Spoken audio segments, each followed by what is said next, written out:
सुप्रभात छात्रों। पिछले लेक्चर में हमने लिंग के जो प्रकार है, लिंग के प्रकारों के बारे में चर्चा की थी। हिंदी में दो ही लिंग है, स्त्रीलिंगी, पुल्लिंगी। और संस्कृत में हम देखते हैं स्त्रीलिंगी, पुल्लिंगी, नपुंसकलिंगी। और मराठी में मराठी में स्त्रीलिंगी, पुल्लिंगी और नपुंसकलिंगी ऐसे भेद थे। लेकिन हिंदी में दो ही लिंग है, यानी स्त्रीलिंगी और पुल्लिंगी।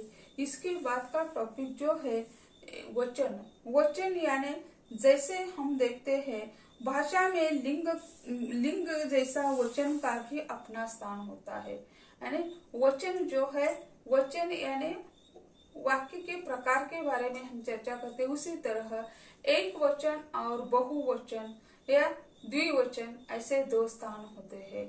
तो इसके भी नियम लिंग की तरह ही होते हैं। तो जैसे हम देते हैं लिंग दो है, उसी तरह वचन भी दो है। यानी बिना वचन के संज्ञा आदि का ज्ञान नहीं होता। जिस रूप में संज्ञा अथवा दूसरे विकारी शब्दों की संख्या का बोध होता है तथा एक या एक से अधिक का भेद मालूम हो, उसे वचन कहा जाता है। यानी संख्या का यानी जहाँ बोध होता है उसे वचन कहा जाता है। यानी जैसे हम देते हैं यहाँ संख्या महत्वपूर्ण है और उसे वचन कहा जाता है। वचन एक व्याकरणिक तत्व है, वह अन्य की अपेक्षा सरल है।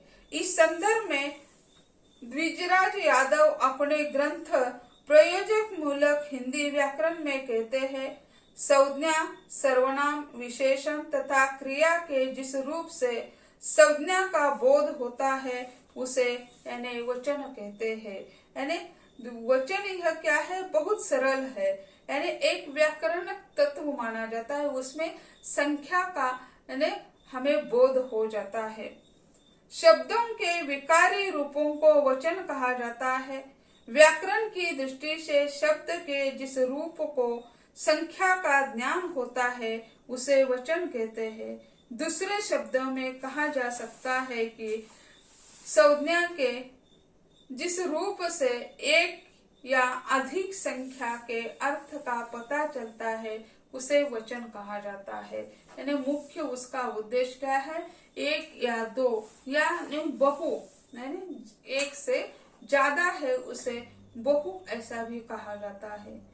हिंदी में वचन का विकास संस्कृत से ही हुआ। इसके बावजूद संस्कृत में जहाँ 3 वचन थे वह हिंदी में 2 ही रह गए। भारतीय परिवार की भाषाओं में 3 वचन प्रचलित थे, एक वचन, द्विवचन और बहुवचन। संस्कृत के द्विवचन तो प्रचलित था पर उसका प्रयोग बहुत ही कम मात्रा में होता था। इस अल्प प्रयोग के कारण ही पाली में इसका लोप हो गया। यानी जैसे हम देखते हैं हिंदी भाषा का विकास है, हिंदी की उत्पत्ति के बारे में, जैसे वैदिक संस्कृत से पाणिनि संस्कृत, पाणिनि संस्कृत से संस्कृत, संस्कृत से प्राकृत, प्राकृत यानी कई लोग कहते हैं पाली, यानी प्राकृत से यानी अपभ्रंश भाषाएं निर्माण हो गई और अपभ्रंश से यानी हिंदी, मराठी और खानदेशी ऐसे भाषाओं का विकास हो गया। लेकिन भारतीय परिवार की जो भाषाएं है इसमें वे कहते हैं कि यानी 3 वचन प्रचलित थे, एक वचन, द्विवचन और बहुवचन। लेकिन जैसे एक व्यक्ति के लिए हम एक वचन का प्रयोग करते हैं, द्विवचन यानी 2 व्यक्ति को, एक से ज्यादा है इसी कारण से बहु में आ गया। इसी कारण संस्कृत में द्विवचन का प्रयोग ज्यादा नहीं होता था। इसी कारण क्या हो गया, यानी उसके विकास होते होते क्या हो गया, वो लुप्त प्राय हो गया और उसमें एक वचन और बहुवचन इतना ही रह गया। और हिंदी में एक वचन और बहुवचन 2 ही वचन को स्वीकार कर दिया है। इस अल्प प्रयोग के कारण ही पाली में इसका लोप हो गया। पूरे मध्यकाल आर्य भाषा काल में द्विवचन का प्रयोग कुछ अपवाद के रूप में मिलता है। प्रायः उसके स्थान पर बहुवचन का ही प्रयोग होता रहा। अतः संस्कृत से हिंदी वचन के क्षेत्र में कुछ महत्वपूर्ण परिवर्तन हुए। फलतः वचन व्यवस्था के कुछ नियम निर्धारित है और उस पर निर्णय करना, ये उस पर विवेचन करना अत्यंत महत्वपूर्ण है। जैसे आदिकालीन भाषा, मध्यकालीन भाषा और आधुनिक कालीन भाषा। तो आदिकाल की भाषाएं हम देखते हैं प्राचीन, जैसे प्राचीन की वैदिक आती है और मध्यकाल की भाषा पाली यानी प्राकृत आती है। आधुनिक काल की भाषा यानी अपभ्रंश भाषाएं हिंदी, मराठी, खानदेशी ऐसे आती है। तो ऐसे आते समय यानी इसमें परिवर्तन होता रहा है और भाषा का परिवर्तन यानी महत्वपूर्ण माना जाता है। ये नियम है कि यानी भाषा परिवर्तनशील होनी चाहिए। अगर उसमें परिवर्तन नहीं होता तो वो भाषा मृतप्राय होती है। तो ऐसे जो आज हम देखते हैं तो हिंदी भाषा जो है, हिंदी में यानी बहुत सारे शब्द ऐसे घुल मिल गए हैं, उसी को निकाल देते हैं तो हिंदी का कोई स्थान ही नहीं रहता। अरबी, फारसी के शब्द इसमें है और आज वर्तमान समय में हम देखते हैं लोग अंग्रेजी को ऐसे उसमें सम्मिलित कर रहे हैं। तो यानी जैसे अंग्रेजी उनकी हिंदी की है, हिंदी अंग्रेजी की है, ऐसे उसमें यानी सम्मिलित कर रहे हैं। तो ऐसे ये खिचड़ी भाषा बनती जा रही है आज वर्तमान समय में। यानी कबीर काल, मध्यकाल की भाषा यानी कबीर की भाषा खिचड़ी कहते हैं, लेकिन आज की जो हिंदी भाषा है उसी तरह बनती जा रही है।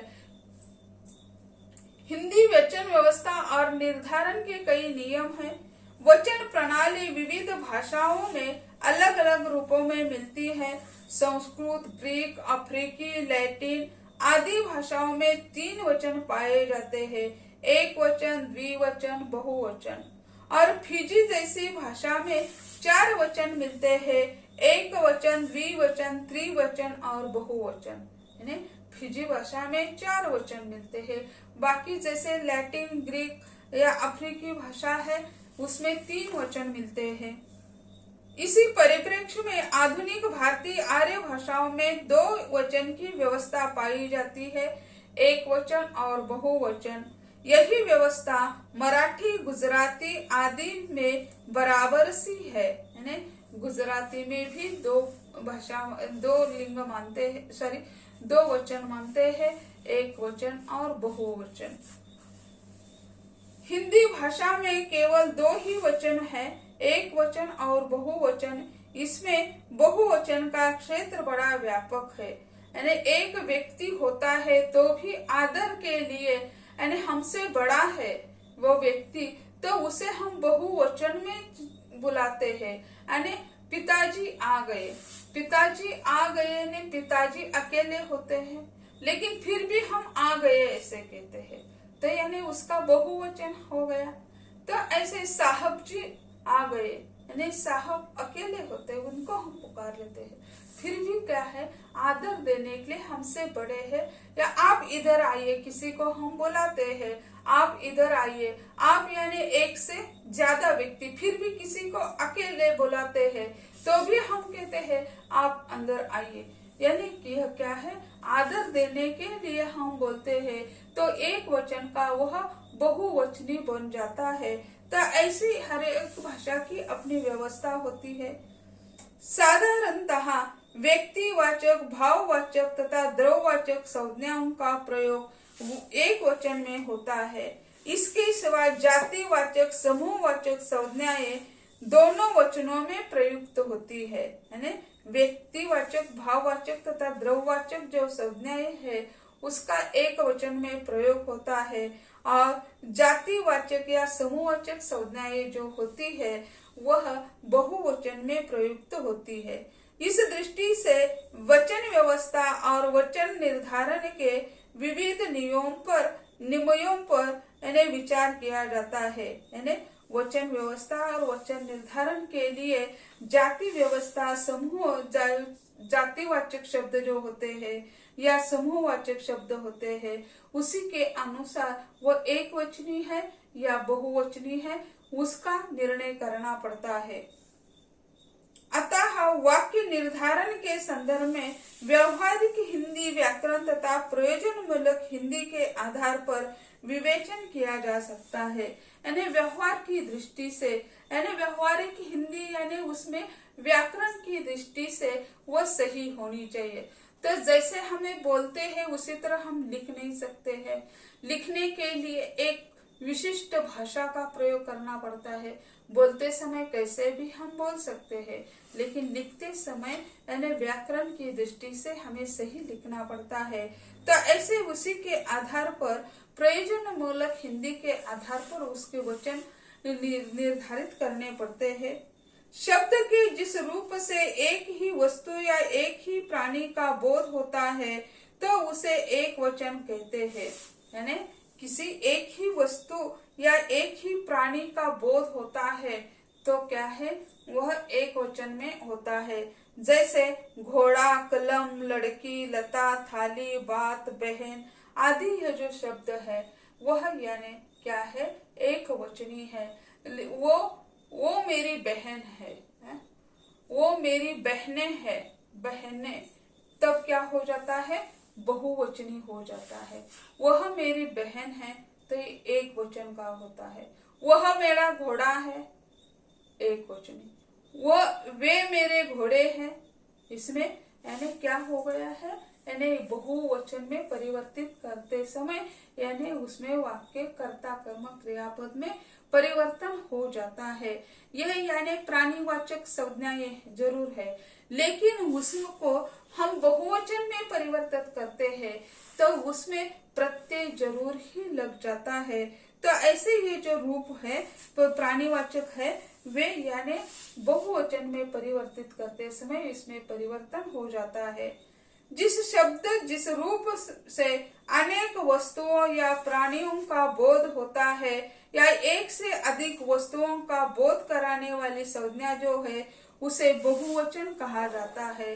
जैसे घोड़े, कलमें, लड़कियां, लताएं, थालियां, बातें, बहनें, यानी यहाँ प्रत्यय लग चुके हैं और प्रत्यय लगने के कारण एक वचनी जो क्रियाएं है वो बहुवचन में परिवर्तित हो जाती है। तो ऐसे लिखते समय या बोलते समय यानी उसमें हमें परिवर्तन करना पड़ता है। तो बहुवचन निर्धारण के कई यानी निर्णय जो होते हैं या नियम होते हुए इस तरह है। भाषा में वचन का अपना स्थान होता है, बिना वचन के संज्ञा, ज्ञान आदि नहीं होता है। वास्तविक रूप में किसी शब्द के वचन की पहचान वाक्य में उसके प्रयोग आदि के आधार पर आसानी से हो सकती है। वाक्य में प्रयुक्त संज्ञा या सर्वनाम आदि शब्दों के साथ विभिन्न कारक चिन्हों का भी प्रयोग होता है। उन्हीं के अनुसार ही एकवचन तथा बहुवचन होने का निर्णय होता है। इसी परिप्रेक्ष्य में विभक्ति रहित शब्दों और विभक्ति सहित शब्दों के वचन निर्धारण के अलग अलग नियम होते हैं।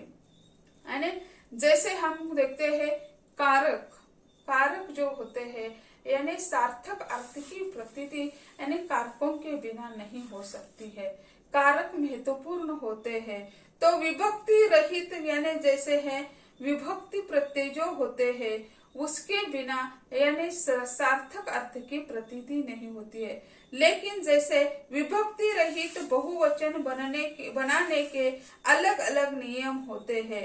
यानी जैसे अकारांत पुल्लिंग संज्ञाओं के अंतिम आ को ए में परिवर्तित कर उसे बहुवचन में रूपांतरित किया जाता है। आ लगने के सिवा ए लगाते हैं। तो जैसे उदाहरण के तौर पर बकरा यह शब्द है और उसे यानी बहुवचन में हम परिवर्तित कर देते हैं तो बकरे कहते हैं, बकरा आ नहीं कहते हैं। बकरा यानी उसमें लिंग परिवर्तित कर देते हैं तो बकरा का बकरी ई आ जाता है, लेकिन यहाँ आ की जगह ए का प्रयोग किया जाता है। जैसे बच्चा सा का बच्चा है उसका हमें वचन परिवर्तित करना है तो बच्चे ए का प्रयोग किया जाता है, आ का नहीं है।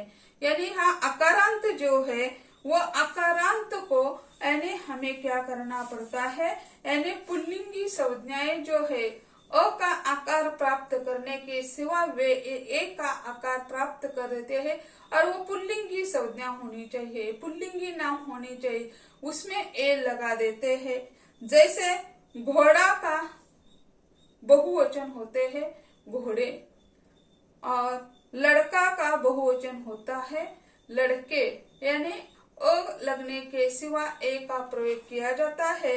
और यह उसका पहला नियम है कि यानी पुल्लिंगी बहुवचन में परिवर्तित करते समय पुल्लिंगी यानी वचन है, संज्ञा है, उसको हमें अगर बहुवचन में परिवर्तित करना है तो अकारांत का प्रयोग करते समय अ का प्रयोग न करते हुए ए का प्रयोग करना चाहिए। ये साधारण नियम है। दूसरा जो नियम हम देखते हैं, कुछ अकारांत संबंध सूचक संज्ञाओं में जैसे भतीजा, बेटा, पोता, साला आदि को छोड़कर शेष अकारांत संज्ञा संबंधवाचक संज्ञाएं तथा उपनामवाचक या प्रतिष्ठावाचक पुल्लिंग संज्ञाएं दोनों वचनों में एक सी रहती है। जैसे काका, मामा, लाला, आज्ञा, यह जो है यानी वे मेरे काका है, यानी मेरे यानी या किसी दूसरे को उद्देश्य कर हम कहते हैं ये आपके काका है, आपके यानी अपना काका हम नहीं कहते, आपके, आप यानी अनेक व्यक्ति आ जाते हैं। तो उसी समय भी उसमें ये ऐसे कई शब्द है उसमें कोई परिवर्तन नहीं होता है। संस्कृत की अकारांत पुल्लिंग संज्ञाएं दोनों वचनों में एक सी ही रहती है। जैसे देवता, कर्ता, युवा, पिता, योद्धा, यानी पुल्लिंगी संज्ञाएं है वह यानी उसमें कोई परिवर्तन नहीं होता है। जैसे पिता है, युवा है, योद्धा है, देवता है, कर्ता है, उसमें यानी वो एक वचन में प्रयोग करो या बहुवचन में प्रयोग करो, उसमें कोई भी प्रत्यय नहीं लगता है। जैसे आजकल हम कहते हैं ये मेरे पिता है कहने के सिवा लोग कहते हैं ये हमारे पिताजी है, यानी हमारे या ये मेरे पिताजी है ऐसे कहते हैं। पिताजी यानी जैसे हमें लगता है कि हम बहुत अच्छा बोल रहे हैं, लेकिन यह व्याकरण की दृष्टि से गलतियां साबित हो जाती है। ये मेरे पिता है ऐसा कहा दिया जाता है तो ठीक होता है। पिताजी यानी आदर सूचक आदर दिखाने के लिए उसमें थोड़ी सी व्याकरण की दृष्टि से गलतियां हो जाती है। अकारांत पुल्लिंग संज्ञाओं को छोड़कर शेष पुल्लिंग संज्ञाएं दोनों वचनों में एक जैसी रहती है। जैसे बालक, मुनि, भाई, चौबे, विद्वान, साधु, डाकू, ये जो शब्द है यानी पुल्लिंगी संज्ञाएं दोनों वचनों में एक जैसी ही रहती है, उसमें कोई भी परिवर्तन नहीं होता है। तो ऐसे जो है यानी वचन के बारे में साधारण नियम होते हैं कि यानी पुल्लिंगी जो संज्ञाएं है वह यानी जैसे अकारांत जो है उसमें परिवर्तन होते समय यानी ये अ के जगह ए का प्रयोग किया जाता है। तो उसके बाद यानी कई शब्द ऐसे भी है जिसमें यानी उपनाम या प्रतिष्ठा उसका संबंध करते समय यानी उसमें कोई भी परिवर्तन नहीं होता है। तो यानी एक वचन या बहुवचन का निर्धारण करते समय कोई महत्वपूर्ण जो नियम होते हैं उसका हमें ध्यान रखना ही पड़ता है। व्याकरण की दृष्टि से उसका ध्यान रखना अनिवार्य होता है, नहीं तो उसमें अनेक भ्रांतियां निर्माण हो जाती है और उन भ्रांतियों को निकाल नहीं सकते हैं हम। तो यहाँ हम यानी विभक्ति रहित बहुवचन के जो नियम है वे देख लिए हैं। अगले लेक्चर में विभक्ति सहित वचन बहुवचन जो है उसके बारे में चर्चा करेंगे। धन्यवाद।